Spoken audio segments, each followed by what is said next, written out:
say that for years your grandmother was drinking a toxin, and then it might have translated in her body differently than it's translating in that grandchild's body differently. So we're still drinking kind of the same poison, but it's just translating differently. She might have not have gotten seriously ill from it. It was affecting her, but not in the same way that it's affecting me right now.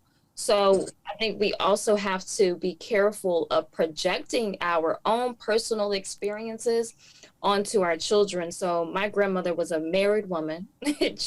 But she didn't have a marriage that people were like, oh, we want that marriage. But she would say certain things to her grandchildren, and it was a projection because of her own relationship.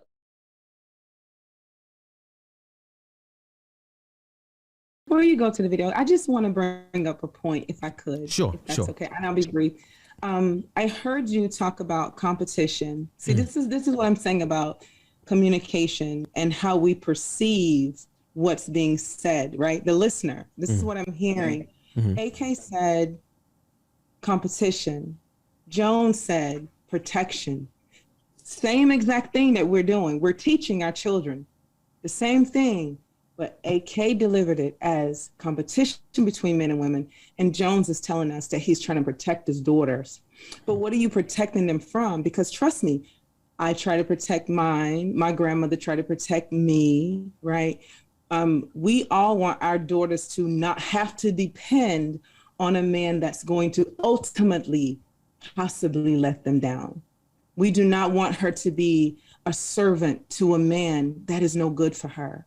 We're trying to teach her independence. So when I heard AK say competition, which I'm not saying that that's not a thing. I just don't think that some of us are intentionally raising our girls to compete with men. We're raising our girls to fight for equality and equity in this space that we live in. And unfortunately bleeds over into relationships with their partner as well.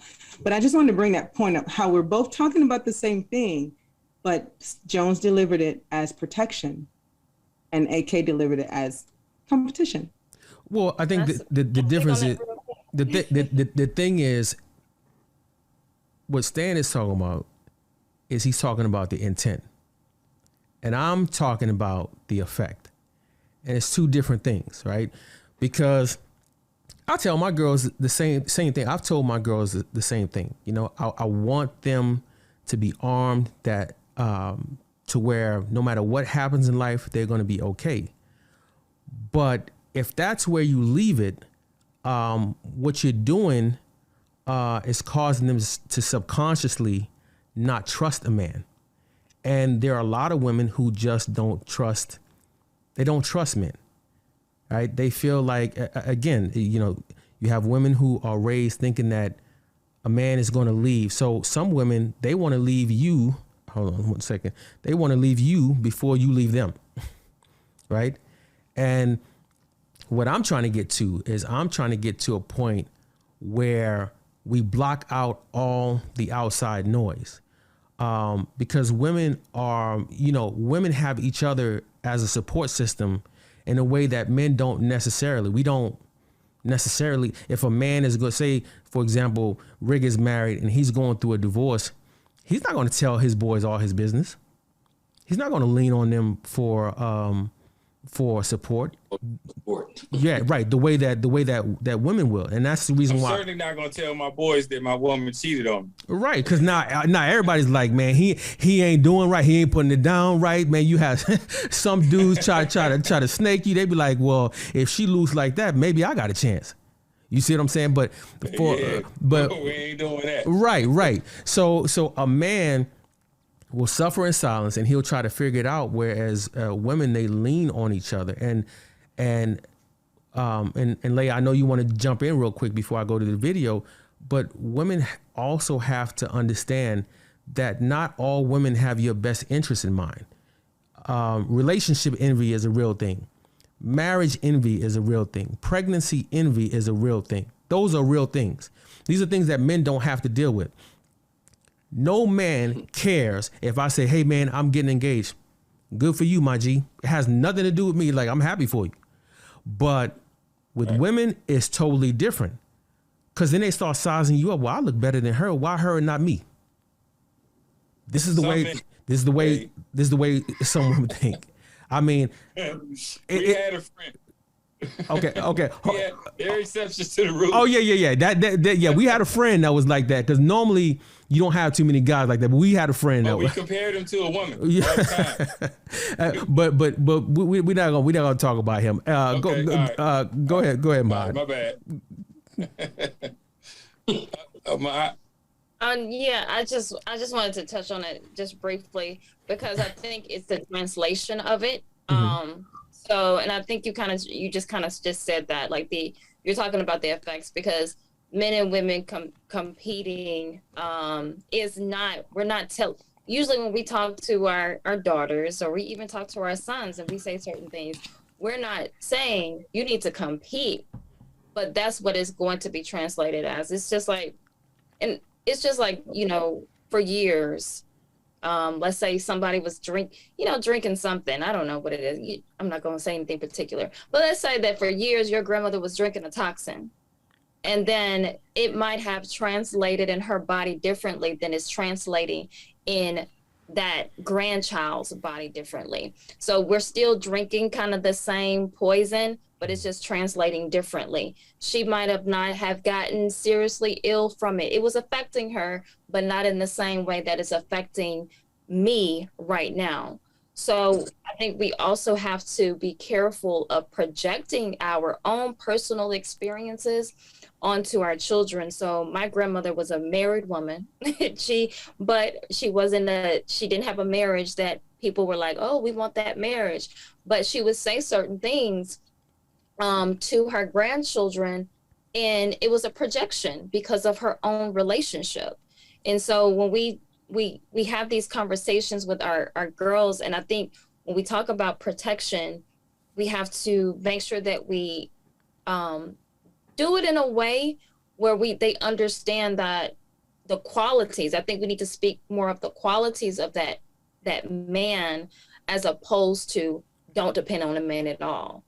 Just what are the qualities of a man that is deserving of your affection? I think that's more of the conversation that we could have, as opposed to do your own thing, make sure you're good, make sure you have a stack, make sure you save up, because a man could leave you at the drop of a dime, because that is you are subconsciously now thinking that a man could do that to me.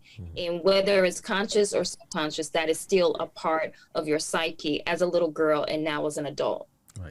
Right. Okay. All right. I know you want to get to the video, but I like something she just said, and I want to use that.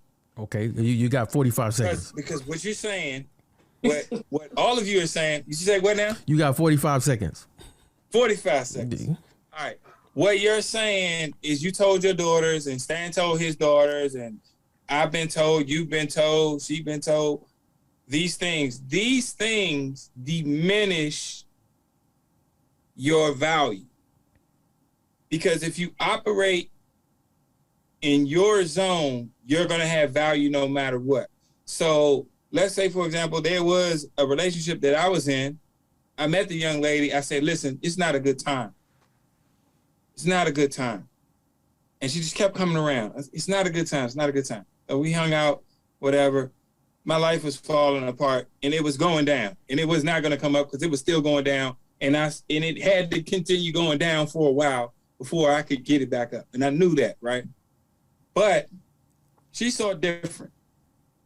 And I was with her, and she reminded me over and over again of my value. And it wasn't just because she was pumping my head up, because regardless, I wasn't going to let somebody put me in a space and I not function as a man. I wasn't going to be sitting around like, woe is me, So I didn't have a job and I didn't have money because I was losing money. My business was going out of business.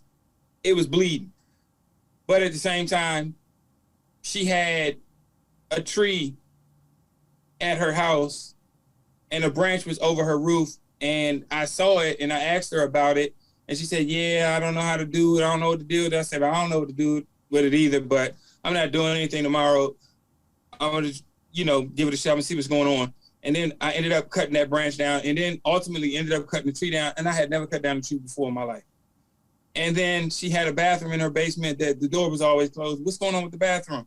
Oh, the toilet and the sink. And then, okay, I don't know nothing about that stuff, but I have time. So I fixed the toilet. And then, there were other things. Now, I wasn't trying to trade off for what I could not bring to the relationship or the fact that I couldn't. I was operating in my, I was being a man. It had to do with whether I had money or not. I was being a man. And she said that, my aunt said that they tell women that a man could leave you at the drop of a dime. Well, it's funny because if you were walking and you saw a dime and if you had space for a dime in your life, you would pick it up. A dime's gonna get picked up every time. Pennies get picked up. A dime's gonna get picked up every time. So if a woman is operating in her femininity, if she gets dropped by a guy, I'm telling you, there's 100 of me around every corner looking for a dime. Yeah. You know what I mean? There's 100 of me. So there's not 100 of me around every corner looking for a woman with a master's degree. If you got that, like women ask me that, hey, don't you think it's good that I got my master's degree? I think it's good because you want it. I want you to have what you want, but I don't care about your master's degree. Right. I'm glad you like it, Right. but it doesn't serve me. Right. But when you operate in your femininity, regardless of the fact that you have a master's degree, then you are the bomb. And you'll never hear me speak on your master's degree. I'm not going to say, hey, my woman, hey, you seen me in a relationship.